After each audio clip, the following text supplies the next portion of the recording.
Municipal TV ce 27 septembre à l'EDEC de Business School de Croix, Roubaix, à l'occasion de cette manifestation sur le thème sport sur ordonnance et en présence de Madame la députée et aussi ancienne ministre du sport, de la jeunesse et de l'éducation populaire. Médecin aussi par ailleurs. Voilà. Madame la ministre, lors de votre intervention, vous avez parlé d'un combat pour faire reconnaître le sport comme outil de santé. Un combat, c'est-à-dire des obstacles. Quels étaient ces obstacles ou quels sont encore ces obstacles? Vous savez, d'abord chez nous, on a un peu une culture du médicament qui peut tout. Et il était important de faire comprendre que non seulement, comme le dit l'Organisation mondiale de la santé, la première cause de mortalité évitable aujourd'hui, c'est la sédentarité, que donc avoir une activité physique, c'est possible pour tous, quel que soit son âge, quelle que soit sa maladie, quel que soit son handicap. Et donc, en particulier, ce combat que j'ai mené, c'est pour finalement traduire dans la loi ce que nous avons en termes d'études scientifiques depuis des années, en France et à l'étranger, c'est-à-dire que l'activité physique adaptée, elle permet de réduire la consommation médicamenteuse. Elle permet de réduire, par exemple, les rechutes d'un certain nombre de cancers, comme le cancer du sein chez la femme, comme le cancer de la prostate chez l'homme.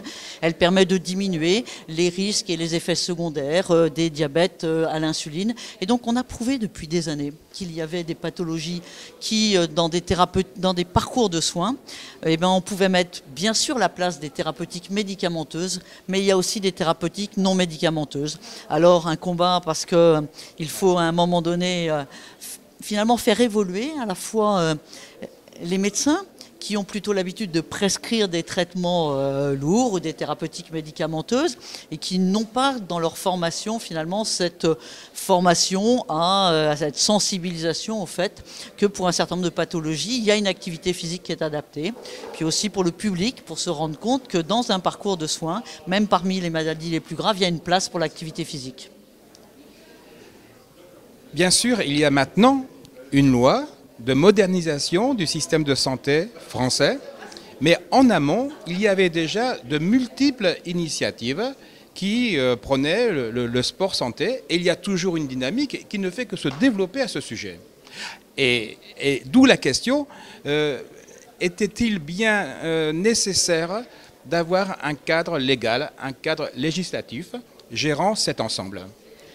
Quand on interroge les médecins, ils vous répondent à plus de 70% quand il y aura dans la loi une possibilité de prescrire de l'activité physique pour les patients, donc dans leur prescription, ils le feront. Et donc on voit bien que c'est une loi qui s'est assise, c'est vrai, sur de multiples exemples sur le territoire de développement, avec des structures anticancéreuses, avec des fédérations sportives, avec aujourd'hui des universités, des mutuelles, des assurances qui ont développé la prise en charge de l'activité physique chez des patients. Mais tant qu'on n'avait pas ce cadre légal, cette reconnaissance par la loi, finalement, on était uniquement dans de l'expérimental. Aujourd'hui, du coup, on va pouvoir développer à la fois la formation de l'ensemble des acteurs, la formation des médecins, pouvoir reconnaître la place des éducateurs physiques en activité physique adaptée, pouvoir reconnaître la place des formations à jeunesse et sport, et finalement proposer à tous les patients, sensibiliser tous les patients à ces parcours de soins. On a parlé bien sûr avec le sport santé de toutes les économies qu'on pouvait faire. Effectivement, faire du sport, c'est développer sa santé. Et si on développe sa santé, c'est moins de prestations à fournir. Et donc, c'est moins de cotisations à payer pour les mutuelles. Mais prescrire des séances d'activité physique adaptée, au-delà des mutuelles, qui d'autres peut payer ou peuvent payer ces séances qui sont prescrites à moi? Alors, c'est une question, mais vous pouvez la dépasser parce que peut-être qu'il y a là une construction d'un nouveau modèle en marche.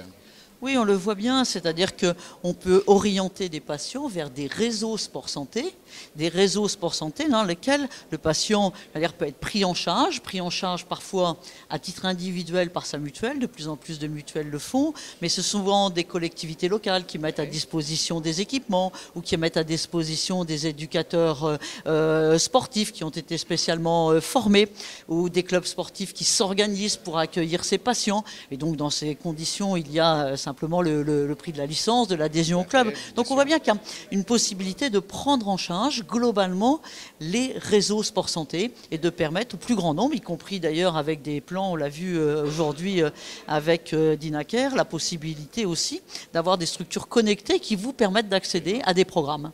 Tout à fait. Dernière question, Madame la Ministre. On a parlé de formation professionnelle, de formation d'intervenants, mais il existe de multiples formations développant des compétences diverses. N'est-ce pas problématique pour intervenir dans un réseau, dans un système comme celui-là ? Non, bien au contraire. On a besoin pour les patients d'un véritable parcours de soins. Et donc, dans un premier temps, on a besoin de former les médecins au fait de pouvoir prescrire de l'activité physique à un certain nombre de patients qui ont des maladies graves. Et ce n'est pas spontané forcément pour un médecin à la suite d'une patiente qui avait par exemple été prise en charge avec une radiothérapie, une chirurgie, une chimiothérapie pour un cancer du sein, de l'orienter vers une activité physique ou de lui faire faire du tennis ou une activité. Donc, je veux dire, ce sont des choses, il faut sensibiliser le médecin. Ensuite, il faut pouvoir effectivement orienter son patient. Parfois, c'est d'abord vers un kiné, parfois c'est vers un réseau sport santé, où on va trouver des éducateurs sportifs qui ont été spécialement formés pour cela. Et puis, on voit que notre objectif à tous, il y a une prescription pendant un temps qui reste un temps court, c'est une prescription médicale.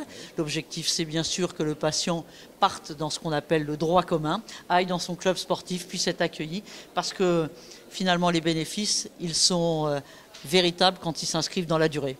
Madame Fournéron, nous sommes séduits par votre conviction et on vous remercie pour votre intervention. C'était Odopal TV. Vous pouvez retrouver cette interview sur odobaltv.com.